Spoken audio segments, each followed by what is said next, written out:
What if one sweet potato sitting in your kitchen could become the starting point for an entire garden? With the right method, a single sweet potato can produce multiple new shoots that can grow into many more plants. It sounds almost too simple, but sweet potatoes have a fascinating growing habit that makes this possible. Instead of planting the whole sweet potato every time, you can use it to produce young shoots called slips. These slips can then be separated and planted individually, giving you many chances to grow a fresh crop from a single sweet potato. And the best part is that you don't need expensive equipment, a greenhouse, or a large farm. With a healthy sweet potato, some water, a little patience, and a sunny growing space, you can start the process right at home. So today, let's go step by step and discover how one sweet potato can become the beginning of an entire garden. The first thing you need is a healthy sweet potato. Choose one that is firm and free from serious rot, mold, or major damage. Organic sweet potatoes can sometimes sprout more readily because some conventionally grown sweet potatoes may be treated to reduce sprouting, although this depends on how they were produced and stored. You don't need the biggest sweet potato you can find. A medium-sized, healthy one is perfectly suitable for starting slips. Now comes the interesting part. Place the sweet potato in a shallow container of water, supporting it with toothpicks if necessary, so that only part of the potato is submerged. You don't want the entire potato sitting underwater, because excessive moisture can encourage rotting. The goal is to keep enough of the potato exposed to air while allowing the lower portion to stay moist. Then place it somewhere warm with plenty of indirect or gentle sunlight, and wait. Depending on the variety and conditions, sprouts may begin appearing after a couple of weeks, although some potatoes can take longer. As the sweet potato begins to wake up, small shoots will start pushing out from its surface. At first, they may look like tiny green or purple bumps. Then those shoots gradually become stems with small leaves. This is the moment when the real multiplication process begins. Instead of planting that entire potato into the soil, you're going to allow several healthy shoots to develop. Think of the sweet potato as your starter plant. Its stored energy helps support the development of those young shoots. Once the shoots become several inches long and have developed healthy leaves, they can be carefully removed from the sweet potato. Each healthy shoot has the potential to become an independent sweet potato plant once it develops its own roots. There are two easy ways to root these slips. The first method is the water method, which is especially satisfying because you can actually watch the roots develop. Carefully remove a healthy shoot from the sweet potato and place its lower stem in a small glass of clean water. Keep the leaves above the water and only submerge the lower portion of the stem. Change the water regularly so it stays fresh. Within several days, roots may begin forming along the submerged stem. Once those roots become reasonably developed, the slip is ready to move into soil. The second method is even simpler.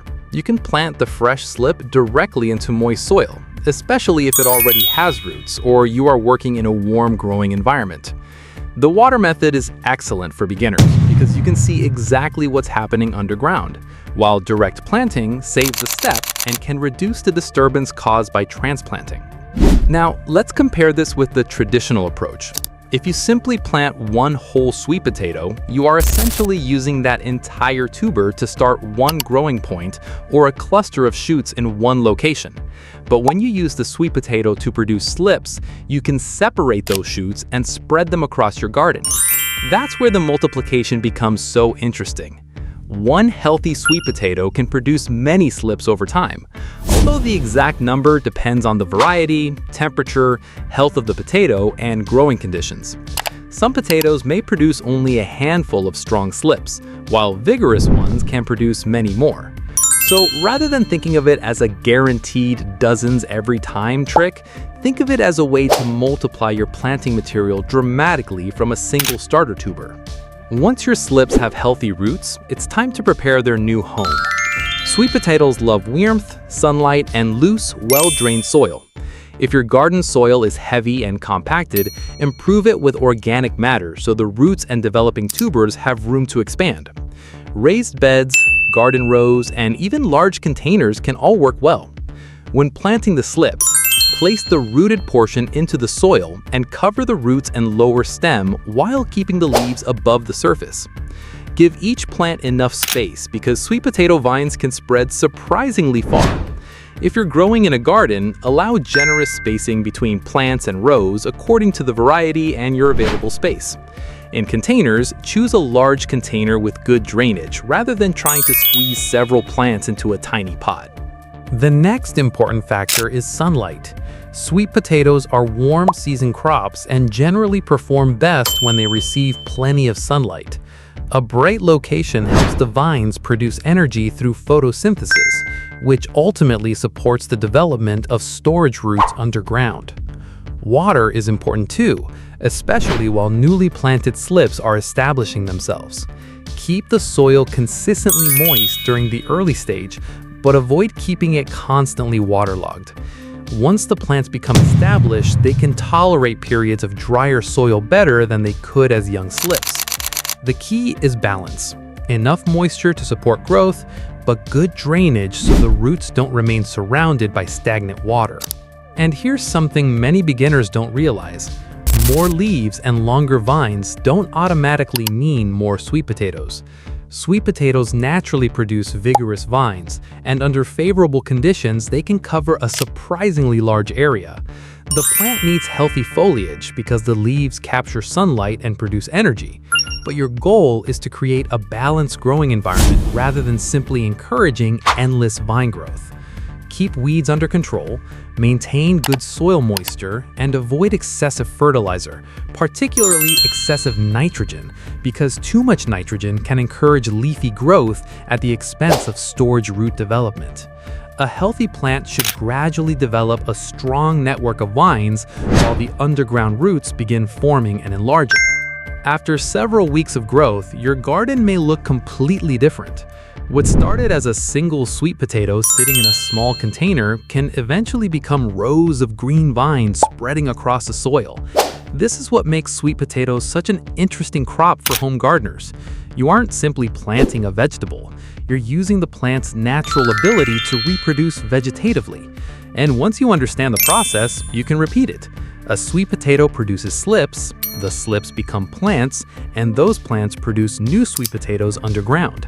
Then, under suitable conditions, some of the new potatoes can become the starting material for another growing cycle. Harvesting is the moment when all the patience finally pays off. Sweet potatoes generally need a long, warm growing period, and the exact harvest time depends on the variety and local growing conditions. As the crop approaches maturity, the leaves may begin to yellow or decline.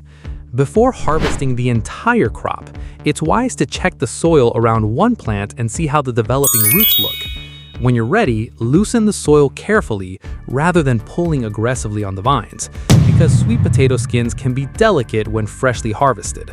Gently lift the roots from the ground and allow them to dry and cure appropriately before long-term storage. Proper curing helps improve eating quality and storage life. So, what makes this method so powerful? It's not that one sweet potato magically creates an unlimited harvest. The real trick is understanding that you don't have to sacrifice an entire sweet potato just to plant one crop. Instead, you can use the sweet potato as a source of slips, and each healthy slip can become a new plant. Compared with simply burying the whole sweet potato, this method gives you much greater control over how many plants you establish and where you establish them. It is especially useful for gardeners who want to multiply planting material from a small starting supply. And that's the beauty of growing sweet potatoes.